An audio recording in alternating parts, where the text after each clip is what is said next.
Best of r/entitled parents episode 202. Subscribe for edit videos daily. My dad and stepmom talk shit about me, my mom, and my brother while I was in the car. I recently posted here, and I wasn't going to post it, but I need someone to tell. My therapist is not taking patients yet, so any advice is appreciated. Here is my backstory. You can skip it if you want. My dad and mom are separated. They have been separated since I was 2. It's the whole dad was fooling around while in a different state, got a chick pregnant, left my mom, me, and my brother for her and his son thing. My stepmom hates my mom, and used to always make fun of her on social media. Anyways, my mom hadn't seen my dad or a cent from him until I was 7. Then, he made plans to take us away from her. When I was 10, he took my mom to court for full custody. While in court, he told a bunch of lies, such as, my mom had random men in the house, she was letting them touch us for cash, etc. He wanted her to only see us once a weekend a month. Thankfully, he didn't win. He got the weekend a month, and 6 weeks in the summer instead. Ever since he lost, he and his wife started treating me and my bro like shit. When my half-bro started running around saying, I'm gay, they went on a tirade over the phone at my bro. He is FTM and gay. They later found out he was watching shit with some guy saying that. Never apologized. They made fun of my choice to not eat meat, and always took us to meat houses. They ignored us, made fun of our clothing, our looks, everything. Anyways, I am 13. I was sitting in the car with my dad and stepmom. My brother had forgotten something in the house and went inside to get it. This is where everything went downhill. BTW, my dad is Mexican and thinks we can't speak Spanish. I can't speak it fluently, but I can understand it enough. This convo was in Spanish. I translated it a bit. Dad, goddamn, how is she so forgetful? Stepmom, she's her mother's daughter. What did you accept? Dad, but she is my daughter. Why is she like this? Stepmom, well, you don't know if she is your daughter. That bitch is a skank after all, says the skank. Dad, don't say that, she is my daughter, I know it. She looks just like my mom as a child. Op is the one who is probably not my daughter. She looks nothing like me. I look exactly like my mom. I mean, exactly. Stepmom, be quiet, she can hear you. Dad, she doesn't know Spanish enough, plus she is watching a movie or some shit. Stepmom, monkey, I have to say, I really think you should ask her mom to cut her food a bit. Do you see how fat she is getting? She weighs almost as much as I do, and I am taller. I'm 4 feet 9 and 96 pounds. She is 5 feet 2 and 107 pounds. Which one is healthy? Dad, her mom would go off at me. Stepmom, loudly, then go off at her. She is going to get her daughter fat like her and then blame you. Look what she did to Arp's sister. She is confused of her gender and sexuality. She wants to be a boy. If she lived here, she would had been normal. She is a bad influence to her brothers and sister. Dad, calm down baby. You are too loud. Arp's sister is coming. Then my brother comes into the car and they start asking what took him so long. As if my stepmom didn't just insult him. I haven't told anyone yet, not even my brother. But I just want this off my chest. Edit. I should mention my brother is older than me. He is FTM but they disregard this. My mom isn't super supportive of him being trans but she is way more respectful. My dad and stepmom have 3 kids, who I will get out of their household as soon as I can. They will go through 10 times worse than this. They already treat their 9-year-old like shit. I will try to record them as all the comments suggest. My stepmom is my best bet since she isn't the brightest. She'll talk shit anywhere to her mom about us and her clients. She is a hairdresser and enjoys telling them stories about my family and me. Thank you. Next. Karen demands my account. First thing first. First post here. I'm on mobile and English is not my first language, so be sure to correct me in the comments. With this out of the way, let's go. This story took place a month ago. I play Fortnite. I know you can roast me in the comments, and I'm not the best that ever was but still a decent player. I was playing some creative fill after being advised to by my brother. It all started well with fun, nice chat and some zone wars. After an hour I was left with one other guy and was preparing to leave when he spoke. The participants, me, guess who little goblin M, entitled mother, do you want to 1v1 me? First time he spoke, sounded like a 8-10-year-old, me, sure. We set one so basic rules and started. Some time later the score was 12-1 for me. I was not a good player but this kid was just bad. As an idea he was wearing the tier 1 skin from the Batalpus. Important later, while being level 1, I was over 150 at that time. You're cheating. Me, no, I'm not. Yes you are. I am the best. I defeated Ninja and Fu. Me, you Suuya did. Yes I did. Let's go one more round. We went one more and in the middle of everything I observed that he broke the rules by taking better weapons. Still, I won.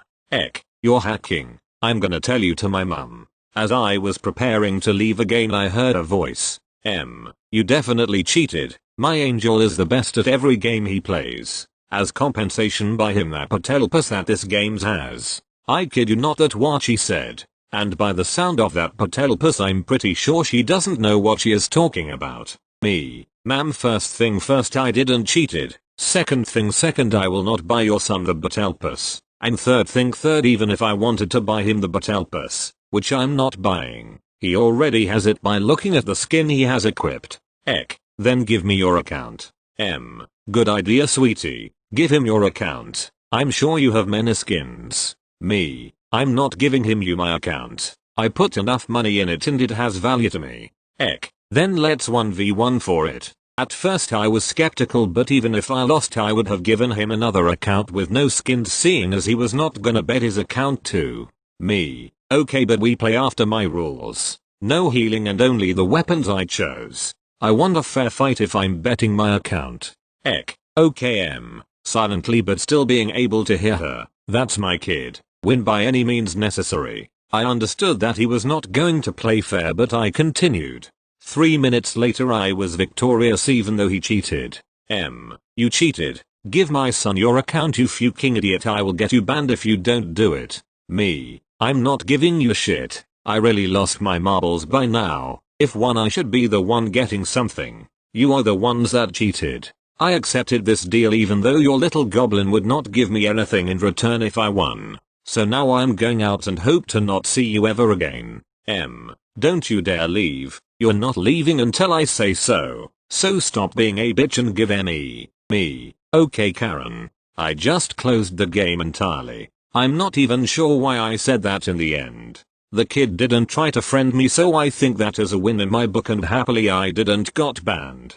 So in the end I was left with a good story to tell and some angry entitled people with their hands empty after not being able to scam a 17-year-old. Thank you. Next. Mother made her 10-year-old daughter cut her hair and threw a tantrum when it wasn't good enough. I've got the pleasure of having a Karen as a mother and you guys seem to like these stories. So here's another one. A little backstory before I begin. My mom hated me my whole life, favoring my little sister over me and mentally and physically abusing me most of my life, until I left to live with my dad. I spent a lot of my young life trying to win her affection by doing the same things my sister did, like going to pony club when I didn't really want to, until I eventually gave up and didn't care what she thought anymore. My mum is 5'8", broad-shouldered and a bit overweight but strong from doing farm work most of her life. Needless to say, I was scared of her back then. This happened when I was 10 years old, in 2000.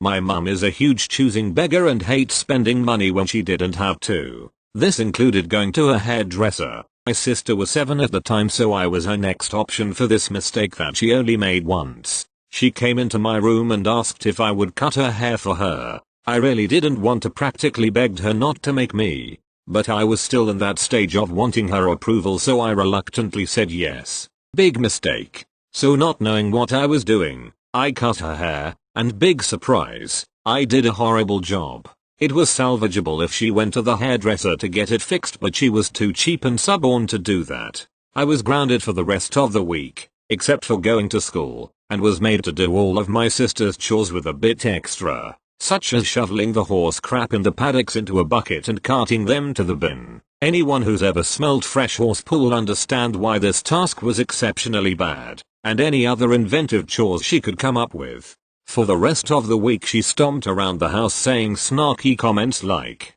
"Why can't she be like her sister? At least she would have done a better job than OP. I can't go out looking like this. If we starve then I know whose fault it is. Bloody useless kids around here. Why don't I have enough money? Oh, I know why. Meaning it was my fault that she didn't have a job and relied on my dad's child support payments for income. It wasn't until I was 15 that I finally stood up to her and her BS, which involved a glass jar to her head. She didn't touch me again after that and I moved in with my dad not long after that. My life is much better now that I'm not in contact with her. I'm mentally stable with no long-lasting issues from her abuse. I'm more stable than my mother and I refuse to let her break me. My sister and I are good friends now and she hates our poor excuse for a mother just as much as I do. Keep an eye out for more stories about my entitled mother as there are many. Thanks for reading. Thank you. Next. Edie thinks it's okay to beat the dog for digging a hole in the yard. TW. Animal abuse. This story is from a few years ago, but I know my dog still suffers from it. Edie left Zoe on her leash outside for a bit too long in early spring a few years ago, and being half hunting dog, she dug a hole. It wasn't bad, wasn't anything we couldn't easily fix. Just a nice hole in the front lawn. He scolded her, saw the hole, and then did it. He dragged her out, down 2 sets of stairs by her collar and scruff, shoved her face first into the hole, and started beating on her, all the while yelling about how she was a bad dog. My brother and I were standing right there. We were begging him to stop. It took our entitled stepmom, telling him to stop to get him to stop. She's missing patches of fur on her sides where she was it. That was her first ever winter. She came from the south. She didn't know any better. All she knew was the ground was no longer frozen. Now every time he even looks at her, let alone raises his voice to anything, she runs to her cage with her tail between her legs, ears pinned and head low. She's fucking terrified of him and he thinks that he's done some good dog training. Thank you. Next. EP on the bus. This happened yesterday. On my phone so formatting might be a bit rubbish. I had to go for a hospital appointment yesterday which is about 2 hours on 2 buses, not currently allowed to drive. Various lovely things wrong with me such as a heart condition and a damaged leg from being an idiot 25 years ago. Yesterday was the cardiac clinic for the first time since the lockdown. A few stops after mine Karen got on the bus. She had a pushchair and 3 children. The bus layout is such that I was sitting in a seat on the opposite side to the bay where pushchairs go, when not needed by a wheelchair, and it has 4 seats. So she parks the pushchair and calls her children to come sit down, followed promptly by you. Change seats. Me. Why? You're stopping my kids from sitting down. Me. I don't mind them. I've already had COVID so they can't infect me. And boom. Karen starts screeching about me being a carrier who shouldn't be on a bus and hitting me with her fake Gucci bag that was easily blocked. The bus driver noticed the action going on and pulled up at the next stop, got out of his cab and put on his face shield to tell her to calm down or get off. Her response to this was to remove her mask, cough at him and spit on him while continuing to try to physically assault me. The driver retreated to his cab to make a phone call while I continued to endure Karen at full flow. 4 minutes later, 4:26, by their log a police car turned up. A quick assessment got them to offer her the chance to leave. So she coughed and spit on them instead. I've given a statement and am happy for an assault charge to be brought by the law. She managed a small graze to my cheek so apparently actual bodily harm stands in the UK. TLDR. Disabled sat in the disabled seat. Not disabled Karen goes berserk. Thank you. Next. How my entitled parents lost their PREKIOSB Abby. So this story has quite a bit of background but I'll try and make it as easy to understand as I can. The people in this story are me, 22M, my full brother, 20, Barker, my step brother, 17, Nani, my half brother, 12, Akuma, my entitled mother, my post father. The backstory: my parents divorced when I was 3 years old. My mother and father had joint custody, but Barker and I lived with my mother and only saw my father every other weekend. My father started dating my soon-to-be stepmom when I was 5 and married her when I was 10. They then had my youngest brother Akuma. My stepmom isn't really involved in this, but I'd like to say she is one of the sanest people of the story, and I honestly feel bad that she married my father. My mother is a complete narcissist and my father is one of those entitled racist rednecks with a violent streak. Barker and I were extremely neglected by my mother. We'd be left home alone at a very young age for long periods of time, forced to fend for ourselves when it came to eating, and were often locked out of our crappy apartment in a very bad neighborhood. We lived in a spot where white people were the minority, and trust me when I say that the people around us had no problem threatening to kick your ass for the color of your skin. A part of me wonders if this helped fuel my father's insufferable racism. Despite the mental, verbal, and sometimes physical abuse, my mother very clearly had a favorite child, and it was Barker. She had me when she was 19 and Barker at 20. I swear she only kept us to spite her parents because my grandparents told her she wouldn't be a good mom. My mother would always go easier on Barker despite his extreme behavioral problems. We later found out he had a severe case of borderline personality disorder that caused him to get violent. That often meant I got the crap beat of me. My mother refused to get him treatment. She had a weird thing about just toughing things out. I once had strep and the flu, had to drive my 17-year-old self to the urgent care only to be told that my heart rate was one number away from them legally having to call an ambulance. If it went up any more then I would have to go to the hospital. My mother responded by saying the doctors just wanted more money from us. She even made her favorite child walk without crutches when he had stitches in his foot because it would heal faster. My father didn't do much to us. He screamed a lot, a ton of empty threats and breaking things. He never touched us because my mother was so trigger happy about suing him. He did however severely abuse Nani. Nani is a sweet kid with a learning disability, and my father made it very clear to him at a young age that he was never his son. When Akuma was born he became a spoiled brat. So much so that they didn't celebrate Nani's birthday so they would have more money to spend on Akuma. Now that you have the main idea of what the background is, let's get to the good stuff. How my parents' star child cut them off. The story. Barker was my father's everything. He listened to country music. He made racist/homophobic comments, and best of all was going into the military to fight for his country. My mother saw Barker as her crown bragging piece. She got to tell everyone how brave and selfless her son was while he was away, and of course use his sweet military discount. What my father didn't know is that Barker loved metal music, was in a gay relationship and not so legally adopted by his boyfriend's lesbian parents, and was joining the military to get the fuck away from our family. Barker left for boot camp and we got word that he'd be graduating at the top of his class. Is it considered a class in boot camp? Of course, my parents were over the moon and for once in their lives got along to coordinate how to drive 8 hours across the country to go see him on base for the graduation. I personally lived further away. My mother kicked me out after Barker left and I moved in with my boyfriend further north 3 states away. Despite not wanting to go and Barker not caring if I showed up, my mother and father literally hounded me like the hellspawns they are until I went. So I finally spent my money to drive all the way down to see him. My mother making plans for me to stay with her while we were down there. Now before I tell you just how nasty things got, you should know that after being kicked out and getting mental help from my hellish upbringing, turns out I have CPTSD, BPD, bipolar 2, runs in the family, AVT, and GAD.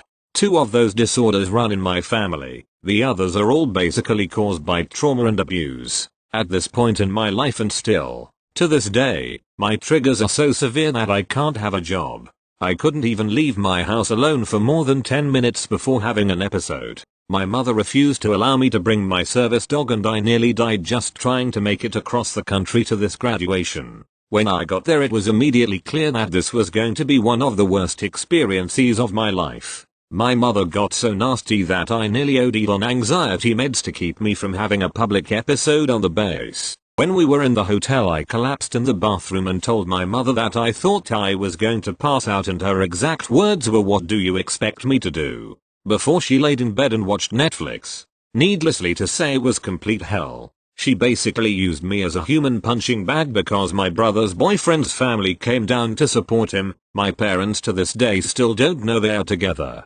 even though a blind man could see they love each other. My father and mother were both pissed that he spent the whole time with his boyfriend's family than with his blood family. I ended up having enough and walked out of my mother's hotel room one night as she was cussing me out. I just took my phone, no shoes, no wallet. I just left and called my boyfriend sobbing. I came back an hour later to find that my mother left and locked me out. She didn't come back for 4 hours and I had to get the maintenance guys to let me back into the room. When the trip finally came to a close and we were on our way home, my mother decided to bestow her ever so loving thoughts to me. She said, and I quote, "Barker is a soldier now. He's got his whole life set up for him and will never have to worry about anything.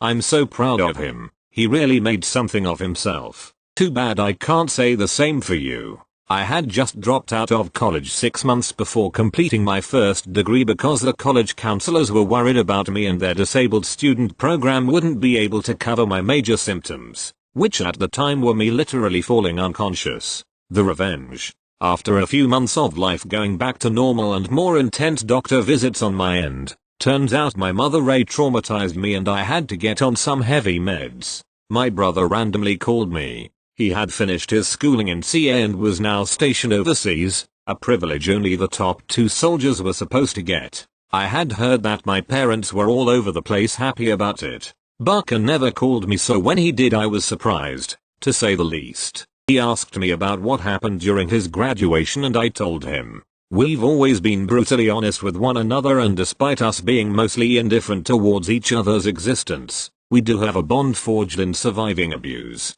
When my brother found out exactly what happened, he was livid. Honestly, livid doesn't even seem to express how angry he was. Apparently he had been playing along with my parents' wishes to talk every week, write letters, etc., just to keep them at bay since he was overseas and my father had let it slip about what happened. We had a somewhat awkward conversation about our sucky childhood and he ended the call by basically saying fuck. It only took about a week before my parents started texting me if I had heard from Barker. My parents had been sending him these huge care package stuff and trying to call him, but the packages were returned to them and the calls were never picked up. My brother cut contact off completely. My parents were forced to pay huge customs fines on all these packages and they later found out that Barker was only keeping contact with his boyfriend's parents. When Barker came home for the first time in 2 years, he stayed with his boyfriend's parents and refused to go see my parents. He only saw my mother when she drove him to see me, again 3 states away. She was under the impression that he'd stay with her afterward, but he left the day after to go back overseas. When he went back overseas, I got a text from Barker. He was in Japan at a huge anime convention and asked if I wanted something. Of course, I said yes, and he said that he'd give it to me the next time he came home. He also said that he was changing his last name to the name I changed mine to, the last name of one of my favorite anime characters. So that's the story of how my entitled abusive parents lost their star child for treating their other kids like garbage. Barker is still a Barker, but I couldn't be prouder to be his older brother. TLDR, my parents abused and neglected my brothers and I. My little brother went into the military and they tried to use him as a way to brag and belittle me. My brother cuts contact, makes them pay a crap ton in customs fees, changes his name, and gets, not legally, adopted by his boyfriend's family, all while making sure my parents know he'll talk to anyone but them. Thank you. Next. A Karen tries to steal one of my dogs when a hero saves the day. My first post got removed for some reason, but here it is again. Backstory. So me and my neighbor have been arguing a lot recently about my car being on my driveway instead of in my garage. She says that it makes the neighborhood look trashy. Now, I have a large family of dogs and I decided to turn my garage into a workshop so I can make food bowls and dog houses without having to buy them at the store. Here's the story. So yesterday, I was going downstairs to check on the newborn pup, Poppy, when I heard the doorbell ring. When I answered, entitled Mom, EM, was there with her kind toddler Katie. As soon as I opened the door, Katie happily ran inside the moment he saw the puppies. I let him go, because I trusted he would just pet them and stuff. We argued a lot about the driveway thing when I lost my temper and screamed at her about the garage being a workshop for the dogs. Now, I've told her this many times before, but that was the first time I lost my cool. We stared at each other for a minute when suddenly a light bulb popped up over her head. She asked with a smug face, "May I use the restroom?" I was mad at her, but it seemed like a reasonable request. I told her where it was, and she went down the hall. I went to talk to my girlfriend in the kitchen. We chatted for a while. When I went to check on the dogs, which were all either barking or uncomfortable, when I realized, EM has Poppy, I screamed to my girlfriend what was happening and we both ran outside to see EM getting into her minivan. Katie was in the car, probably happily thinking that his mommy got him a new puppy. She was trying to start up the car with her door still open. Me and my girlfriend ran as fast as we could to the minivan, but we weren't fast enough. EM already started up the car in time. She took a smug glance at us, which suddenly turned into a look of surprise. I turned around to see Grizzly, the 13-year-old senior, running out the door. Him, being a golden doodle, ran much faster than I could ever dream of, and jumped into the front seat right before EM closed the door. For 20 seconds, all I could hear was bark bark bark. EM opened the door, with multiple scratches on her face, and kicked Grizzly in the face. When the war flashbacks came up of Grizzly as a puppy getting kicked in the face by a Karen, and he bit right into EM's ankle. I football tackled Grizzly so he wouldn't do any more damage while my girlfriend got Poppy. In the end, me and my girlfriend have to go to court because EM claimed to an officer that Grizzly attacked her for no reason and wanted him put down. I'll make another post of what happens in court. Send your prayers. Edit. Turns out EM broke 2 bones in her left ankle. Won't help in court, but Grizzly is definitely getting some extra treats. Edit 2. I have 3 witnesses and one of my cameras shows EM not walking into the restroom. However, our conversation wasn't recorded so I have to rely on the witnesses and my lawyer. Edit 3. Got camera footage of her car. It shows Grizzly well and us chasing her.